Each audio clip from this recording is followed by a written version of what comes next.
with all due respect to the Ombudsman, sinusuportahan po natin lahat ng investigasyon.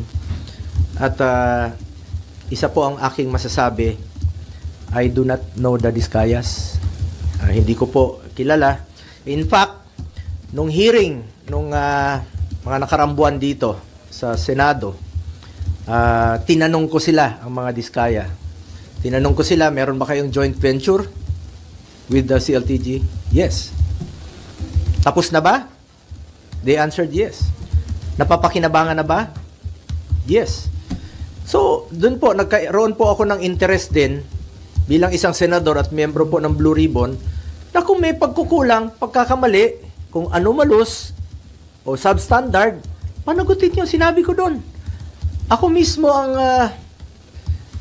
willing po akong magkaso. Kasuhan natin yung mga dapat kasuhan, kahit kamag-anak ko.